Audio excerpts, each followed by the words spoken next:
How are we doing, guys? Welcome to another video.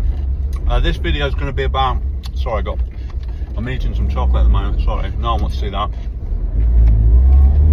Yeah, I'm on my way to collect this engine. It's a Yamaha 4-stroke 9.9. It's absolutely battered, and that's what interests me, you know. I like doing stuff up. So yeah, it's going to be a restoration video basically. I'm going to show you what I'm doing to this engine. We're going to get it running hopefully. It's super cheap, just seen it on Facebook Marketplace. So yeah, just driving about 50 minutes to pick it up. And yeah, it's going to be a real fun little project. Get your ears to the ground, there's going to be a little series. So if you haven't liked this already, give us a follow, give us a subscribe, like this video. And yeah, I shall. Hey, look at this hat, by the way. How cool is this hat? Mercury Outboards from none other than Temu. Yeah, about £3. Absolutely banging. Love it. Get yourself one now, boys. All the way from China, this. Right, I've got to concentrate because I'm joining the motorway. She is then, boys. In all her glory. Look at the state of that.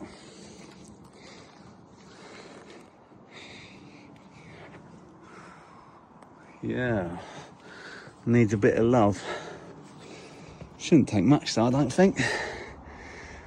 Oh, it's all there. Just needs a bit of TLC. All the paint's coming off, so we get wire wool all over that. Wow, it's been left in the garden for a while.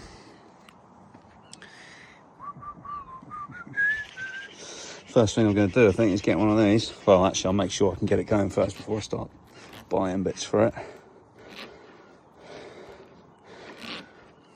Look at the state of that. That rust in there. That's completely gone.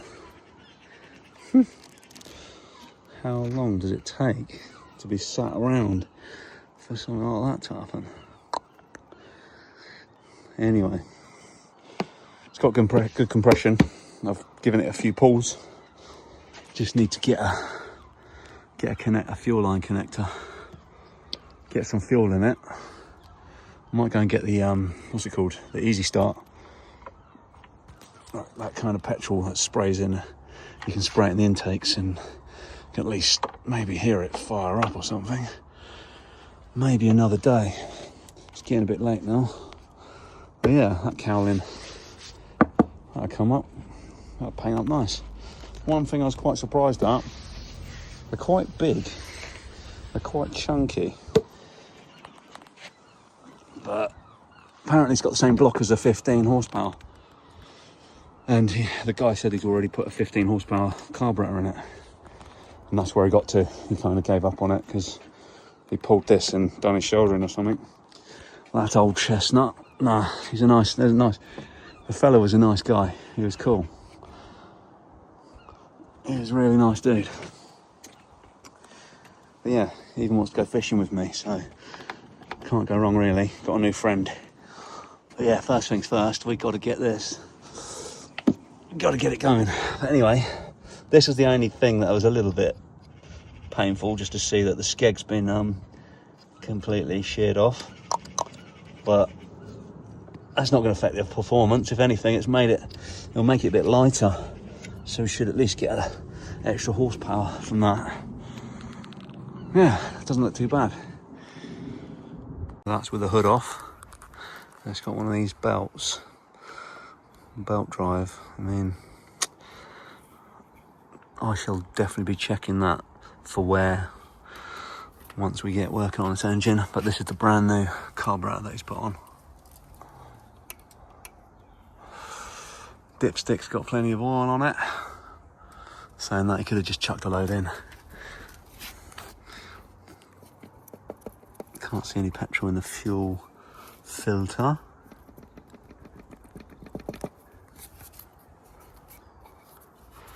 Yeah, she's pretty tidy on the inside. Well, it's pretty mint actually. Tiny bit of corrosion here and there.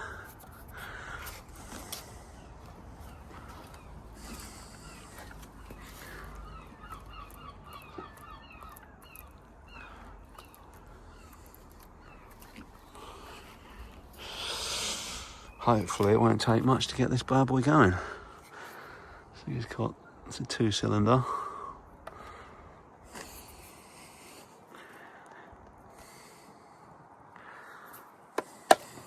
Happy days. Yeah, looking forward to restoring this bad boy. Get her back to her former glory, hopefully. This is nice and stiff. Hopefully because it's tight and not because it's all corroded. Gonna get a heat gun on that. That'll change that back to the normal colour. Yeah, loads of little cool little things I can do to this to get it back to its former glory, and then either sell it on, get a new project, or keep it.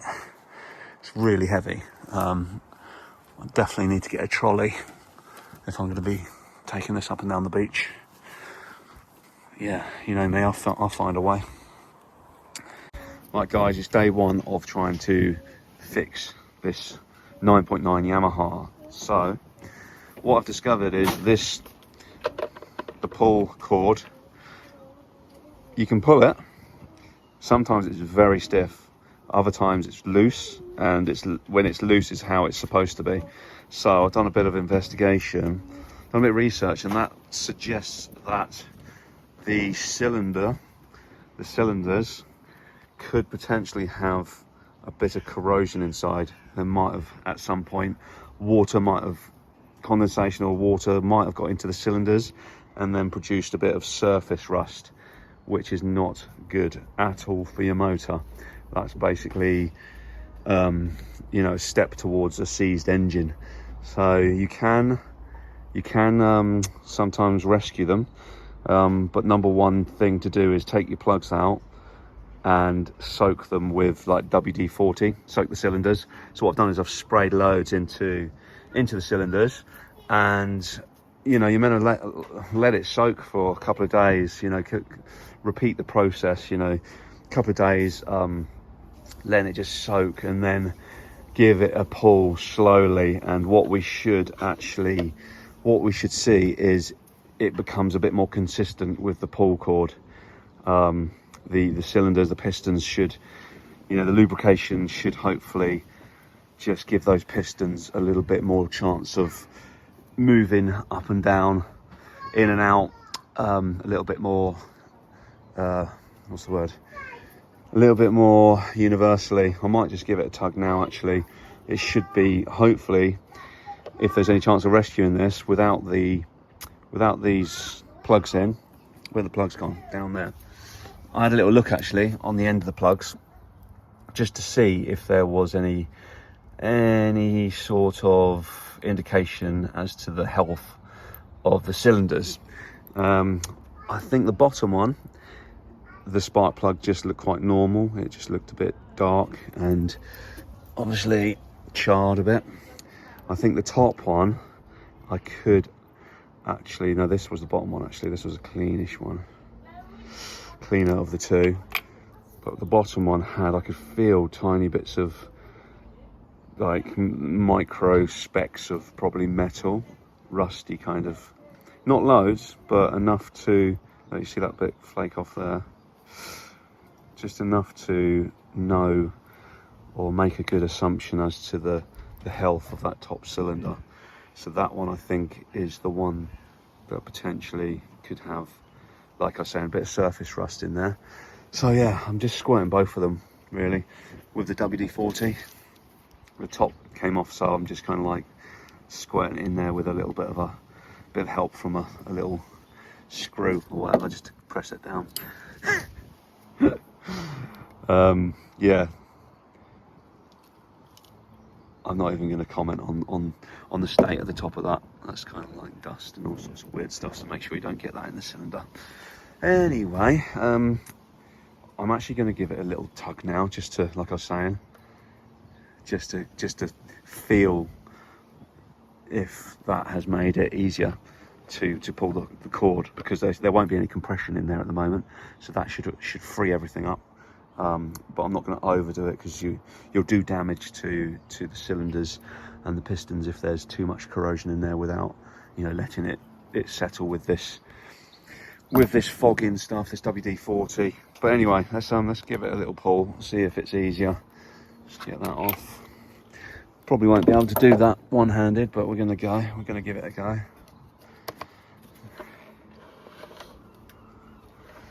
Yeah, gonna need the foot on there.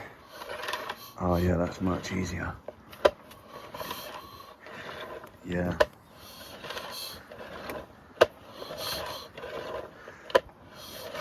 Right, I'm gonna lube it up again. I'm gonna put, now it's the pistons, everything are moving. It does feel a lot more even without any compression in there. So now they've all moved, I'm gonna just pour loads more WD-40, squirt more into both cylinders, let it sit for a day or two, like I was saying, and repeat the process just to free it up nicely.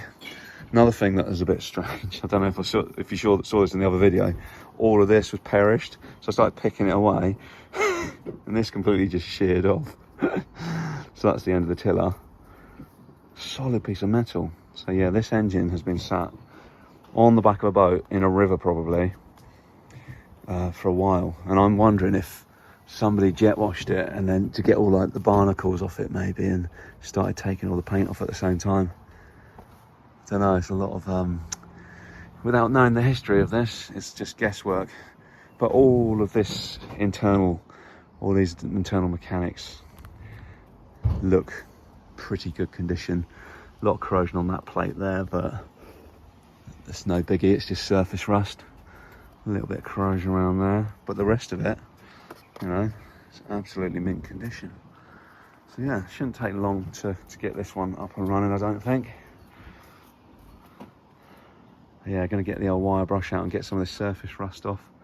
Should come up nicely once it's sprayed. Might get the heat gun out and see if we can get that back to the original colour. Yeah. Anyway, what's it doing? Let's squirt a bit more WD-40 in those cylinders. Okay guys, so I put the spark plugs back in. I've given it a nice pull and it does feel a lot better. But what I'm going to do now is I'm just going to take one of the spark plugs out at a time and do a compression test. See if this engine, is worth saving. Early signs are that it's probably going to be okay. It's going to be worth rescuing, but it's also going to be nice just to find out what the compression values, what the compression readings are on each cylinder, so that we've got a rough idea basically what we're working with. Anyway, I've got my kit, got the old compression testing kit, link below actually. This cheeky one from Amazon served me well, so I shall definitely be recommending this. Blue Driver. So yeah, I've just got to find the correct size. I think it's pretty much this one. It comes with a load of adapters, so you've got different size adapters for different size spark plugs. Let's give this one a try. Can you see, you just got to look at the, what's it called? The size of the, oh my God, I can't talk today. Why am I doing a video? The size of the screw thread, the thread. There we go, we got there in the end. Yeah, you got to match the threads up. So I think that's about right. It might be a bit too big actually. Yeah, what have we got? What's the next size down? Oh. No, that's too small. That's too small. That one's too big. I think this one is the right one. Let's just get it in there. No, it's not going to go in. Okay, need the next size down, which was this one here, I believe. Yeah, that's going to go in. That's going to go in. Right, guys, I need 2 hands for this job. Yeah, back in a second. Okay, here we go then, boys. I've got it all screwed in. This is the pressure gauge. This is what's going to tell us the reading. I'm just going to have that dangling down there just whilst I crank it over a few times. Reason being, if I have it up here and I crank it over and it falls down, you know, it might hit something, it might smash. So gonna have it just hanging down at the side. Maybe around that way. No, let's just have it like that. That's cool. Okay, so we're gonna crank this baby over. Gonna need 2 hands for this, I think. Yeah, just to get a better reading. Maybe I can put you up here. Let's have a look.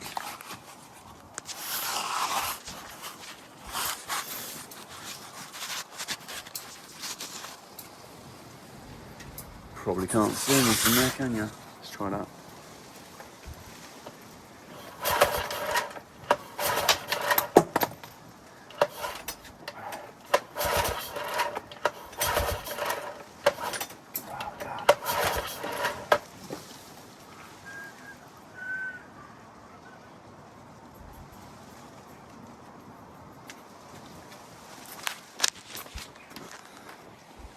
So that's the first reading. It's pretty good. I'd say that was around 120 psi. Let the pressure out. Let's crank it over again. See what happens.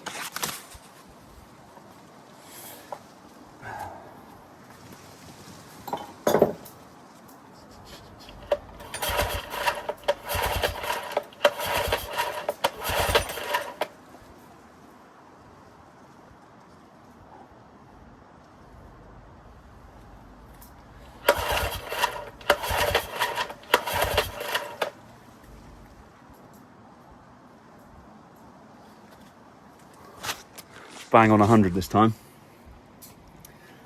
Bit lower, but I don't know why that is. Alright, let's do it one more time. Let's do best of 3, yeah?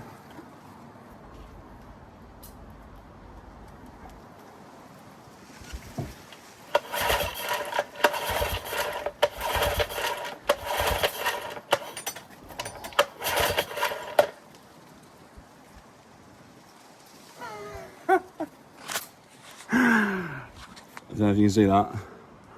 It's over 150. What? That's a decent reading. To be fair, I haven't tightened this much, and on that last attempt I kind of finger tightened it. So that might be the difference. So, sounds like we've got a monster in the kitchen. Jesus Lord. You alright in there, Bart? Kids, I don't know. Anyway, yeah, let's let the pressure out. Let's do that again, see what reading we got. Right, let's give it some more tugs.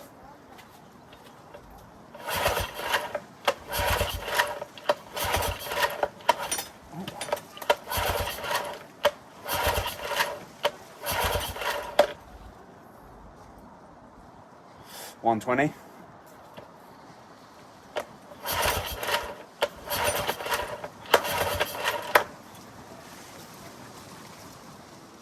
About 120.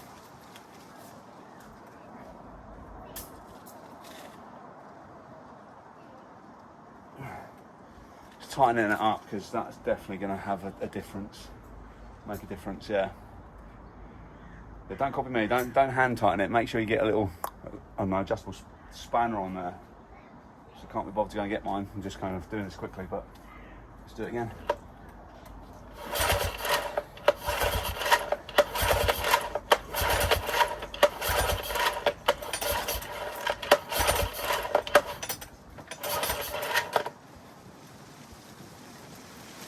About 120. Okay, what we'll do now is we'll take that out and pop it on the next cylinder, see what we're getting. Right, screwed it in, it's ready to pull. Let's see what we get. Fingers crossed it's around 120, or else we might be in trouble.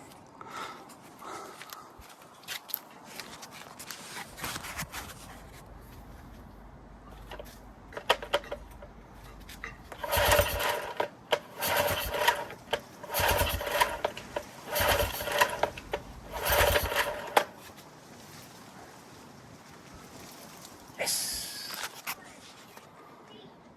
It's about 120 spot on, so they're very uniform cylinders. Don't know if that's a word or a term, but they're very in sync cylinders. So that is a good place, a good starting point.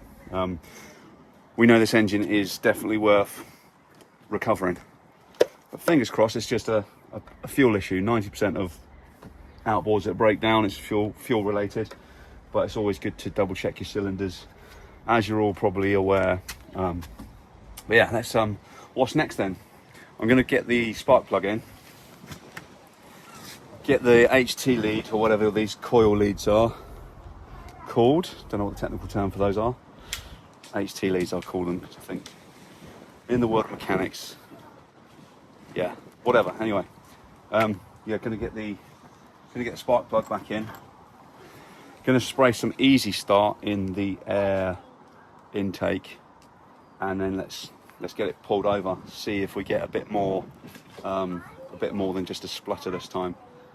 But then I've fogged up the cylinders, so probably start smoking if anything. But yeah, let's get this back in, and I'll press the record button when I'm pulling it over. Okay, we're almost ready. I've just got to squirt some Easy Start up there, and fingers crossed we might see some action. I know there's a fuel issue, but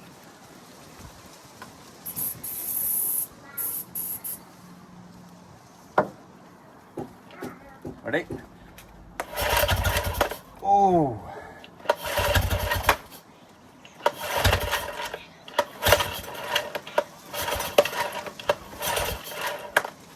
Did you hear that? That almost wanted to go then.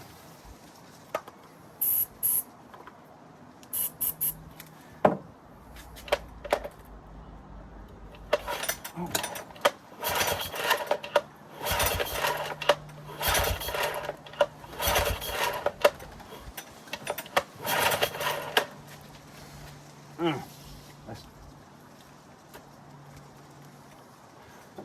I had the choke out. I don't know what that means. I'm going to just push the choke in now and spray some more of this. Bearing in mind I've got no fuel system attached to this, I'm just trying to get it going with some Easy Start. Woo! That sounded good.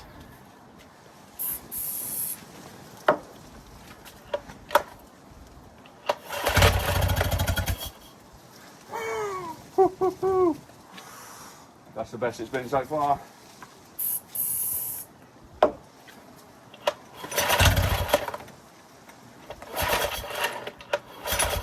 Okay, it's chewing through the Easy Start.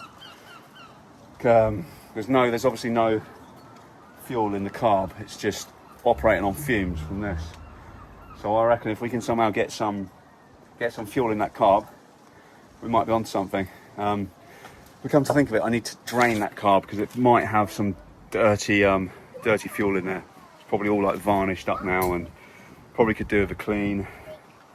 Guy says it's been sitting for a year. He put this carb on it and then it's tried to get it going, couldn't do it. So obviously anything in there has probably been sat around for a year. Lovely. Yeah, so that's the next thing we're going to be doing. But yeah, pretty happy with that so far. Like I said, you always need to check the cylinders, see the health of the cylinders, and they're perfect. 120 on each cylinder, so that's fine. As you heard, it spluttered on the Easy Start, so we know mechanically, and it sounded nice. It sounded very deep, and everything sounded like it was timed nicely. Yeah, so next video is going to be talking all about this carburetor and trying to get some fuel in there and see if we can attach a fuel line and prime it up and make sure that we're getting the fuel into this carb. And then I think after that, that's pretty much going to be it, hopefully. Fingers crossed. We're definitely getting spark, we've got compression, it's just the fuel issue. So yeah, thanks for watching this one. Give us a thumbs up, subscribe if you want to watch the next one, and yeah, thanks for watching, guys.